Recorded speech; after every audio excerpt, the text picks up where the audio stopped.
Hey guys, welcome back to my channel here. This is Penguin Tech.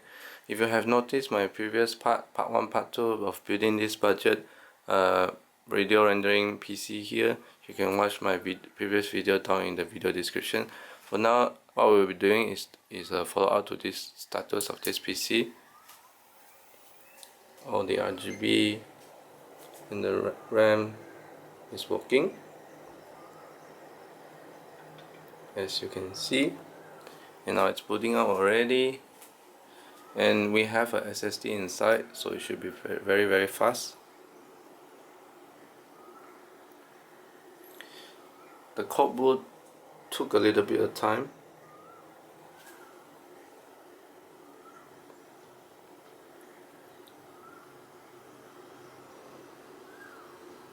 and so you see we have put inside our PC here. Now let's take a look at our boot time here.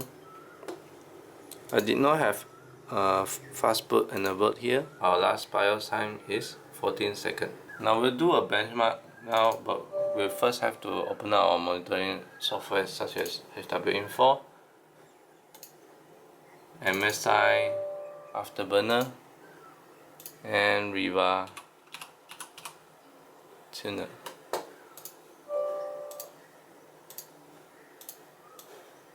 So we have a 2700X here. So if you look inside here, the Ryzen master, here we can see that the best core is actually the 3rd core, and the second best is at the 7th core. Now we have overclocked this to 4 GHz using the stock cooler here at slow speed setting, not on high.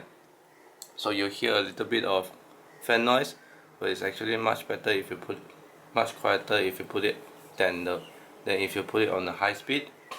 And now it's sitting at around 40 Celsius here. It may suddenly jump up to 48 or something, but it's fine. And as you can see, our RAM is sitting at 3466 here with a CL16. So we will be firing out our Cinebench R15 here and run our benchmark here and go. And so you hear the fan ramming out inside. And as you can see, all cores are at 100% 4 GHz, and the temperature is sitting just below 70 Celsius here, but it will push up to 70 plus, around 75 if you run stress tests such as Adata 64 for 30 minutes. So it's totally fine here. And our fan speed is actually at 3K here, but if you put it on the high mode, it's actually can run up to 4K, which is quite noisy. And our score is 1770, which is a very good score.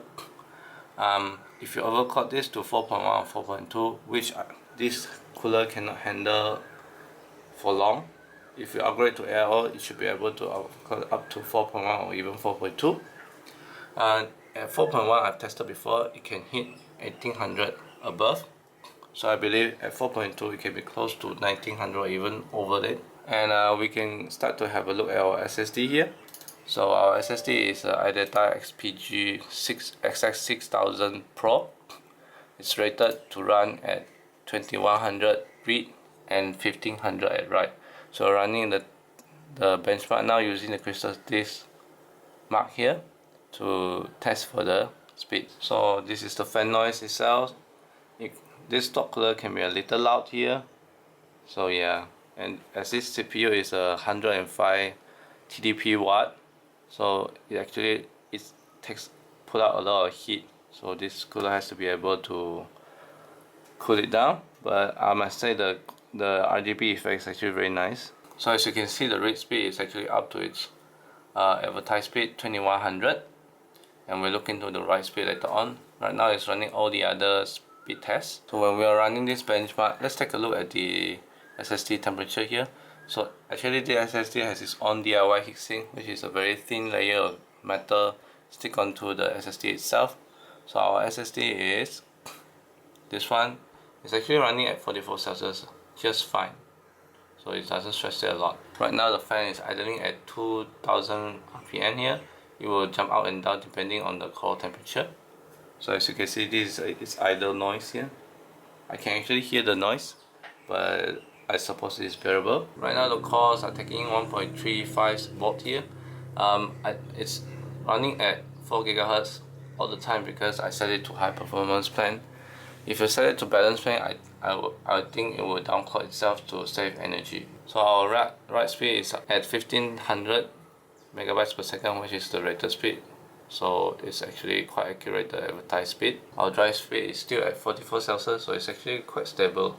There's no problem when you use it for a long time. I suppose the heatsink also helps a bit in lowering the temperature. So this is the full result of our SSD. Next up, we can look into our GPU here, which is the GTX1050Ti here.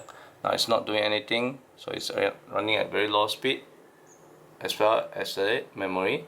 As you can see, it's idling at 30 Celsius, but the fan is actually still spinning because it doesn't have a quiet feature. But all in all, it's taking a very little power here. And let's do some gaming benchmark here.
And now I wanted to do some live gaming testing here, so I'll be testing this.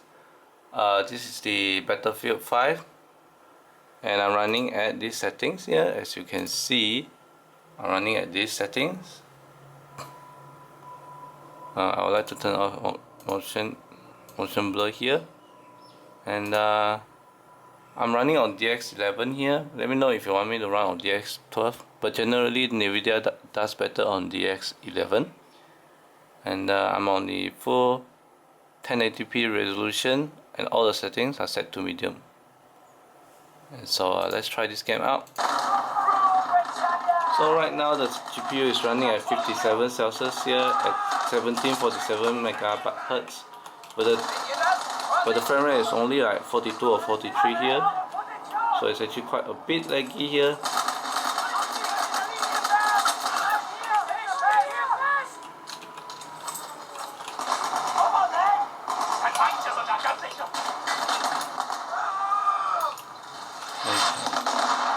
I'm trying to run over the battlefield.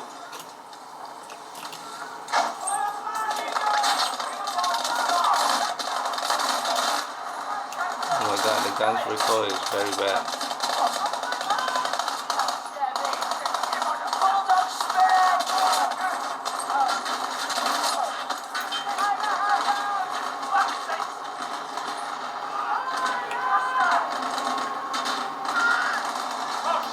So it occasionally dips under 40.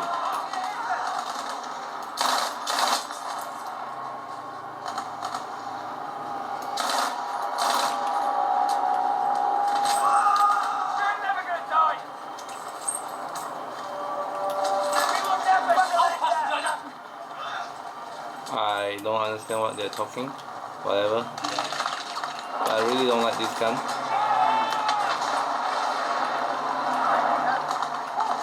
But overall the game is still playable, definitely playable. But I would prefer FPS up to 60.